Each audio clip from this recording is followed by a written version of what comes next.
Welcome to the students in economics class.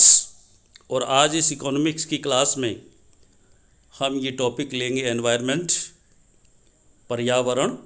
और पर्यावरण में आज का प्रश्न रहेगा, पर्यावरण से आप क्या समझते हैं? वायु प्रदूषण का अर्थ एवं स्रोत बताइए। ये हमारे जीवन को किस प्रकार प्रभावित करता है, इसे रोकने के उपाय भी बताइए।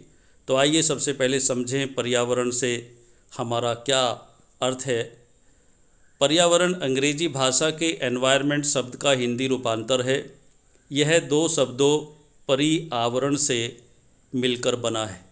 परि का अर्थ है चारों ओर तथा आवरण का अर्थ है घेरना अथवा ढकना। इस प्रकार पर्यावरण का उन सभी घटकों को योग है, अर्थात पर्यावरण उन सभी घटकों का एक योग है जो किसी वस्तु के चारों ओर से घेरे रहते हैं और उस वस्तु को प्रत्यक्ष या अप्रत्यक्ष रूप से प्रभावित करते हैं। इस प्रकार पर्यावरण उन सभी प्रक्रियाओं, दशाओं, बलों अथवा वस्तुओं को सम्मिलित स्वरूप है जो भौतिक या रासायनिक रूप से जीवन को प्रभावित करते हैं। पर्यावरण की सभी अर्थशास्त्रियों ने अपनी अलग अलग परिभाषाएं दी हैं।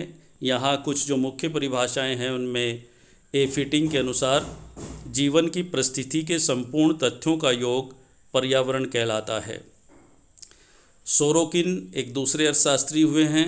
उन्होंने कहा है पर्यावरण उन समस्त दशाओं को इंगित करता है जो मानव के क्रियाकलापों से स्वतंत्र है तथा जिनकी रचना मानव ने नहीं की है और जो मानव एवं उसके कार्यों से प्रभावित हुए बिना स्वतः परिवर्तित होती है। अब हम देखते हैं कि पर्यावरण के प्रकार क्या हैं।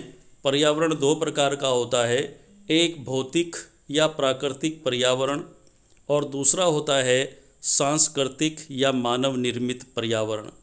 तो सबसे पहले लेते हैं भौतिक पर्यावरण या प्राकृतिक पर्यावरण। भौतिक या प्राकृतिक पर्यावरण उन समस्त भौतिक शक्तियों, तत्वों एवं प्रक्रियाओं का योग है जो प्रत्यक्ष या अप्रत्यक्ष रूप से मानवीय क्रियाकलापों को प्रभावित करता है। यह पर्यावरण स्थान एवं समय के संदर्भ में परिवर्तित होता रहता है। दूसरा सांस्कृतिक या मानव निर्मित पर्यावरण। मानव सांस्कृतिक पर्यावरण का एक महत्वपूर्ण अंग है। यह प्राकृतिक वातावरण में परिवर्तन लाने के लिए हमेशा क्रियाशील रहता है। मानव ने ही अपने ज्ञान, विज्ञान एवं तकनीकी विकास से प्राकृतिक पर्यावरण का उपयोग करके सांस्कृतिक पर्यावरण को बनाया है। अब हम लेते हैं वायु प्रदूषण क्या है।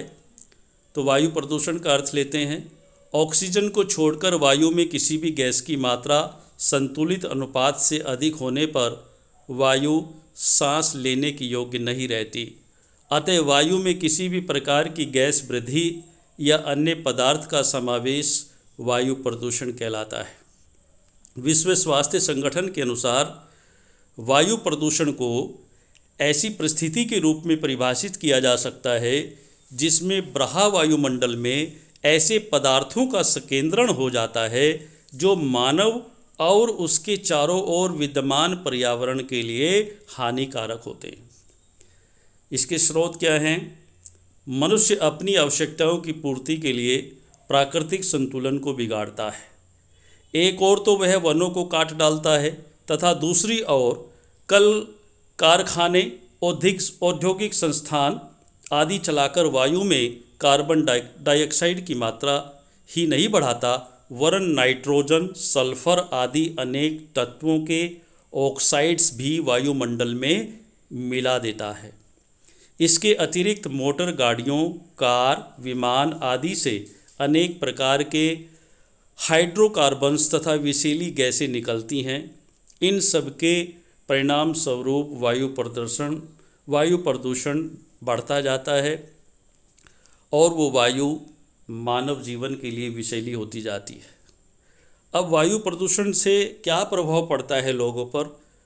वायु प्रदूषण से मनुष्य के स्वास्थ्य पर गंभीर प्रतिकूल प्रभाव पड़ता है। सल्फर डाइऑक्साइड से फेफड़ों के रोग, कैडमियम से हृदय रोग, कार्बन मोनोऑक्साइड से कैंसर आदि रोग लग सकते हैं। आँखों में सांस मार्ग तथा गले में जलन वायु प्रदूषण के साधारण रोग हैं। दूसरा, पशुओं में फेफड़ों की अनेक बीमारियां धूल कणों, सल्फर डाइऑक्साइड आदि से पैदा होती हैं। कार्बन मोनोऑक्साइड से पशुओं की मृत्यु तक हो जाती है। फ्लूओरिन घास तथा चारे में इकट्ठा होकर विभिन्न प्रकार से पशुओं के शरीर को हानि पहुंचाती है। तीसरा है, वायु प्रदूषण का पौधों पर भी हानिकारक प्रभाव पड़ता है।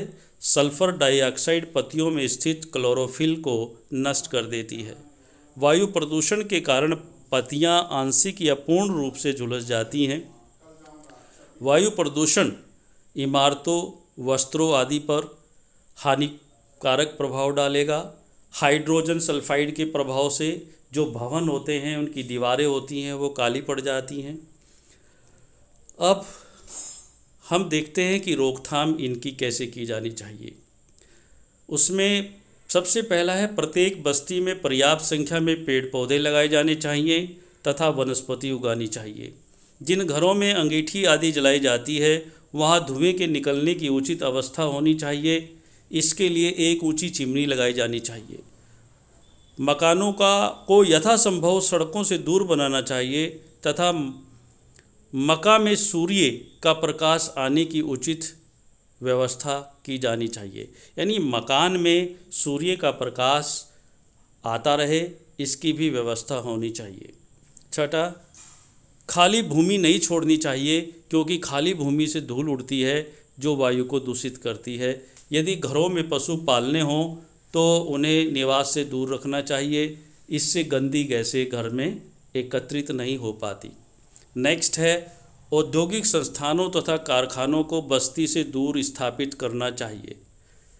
नेक्स्ट है, जहां अधिक वाहन चलते हैं वहां सड़कें पक्की होनी चाहिए। नेक्स्ट, तेल शोधक कारखानों पर वायु प्रदूषण से बचने के लिए शोधक यंत्र लगाए जाने चाहिए।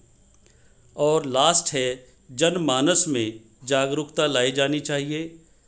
सरकार के द्वारा लोगों को सचेत किया जाना चाहिए, लोगों की जागरूकता बढ़ानी चाहिए तथा सर्वत्र वनस्पति को सघन रूप में उगाया जाना चाहिए और पेड़ों की कटाई पर रोक लगानी चाहिए।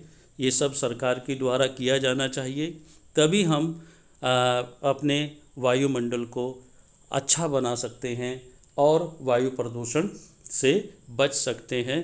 और इसी के साथ ये टॉपिक समाप्त होता है। थैंक्स।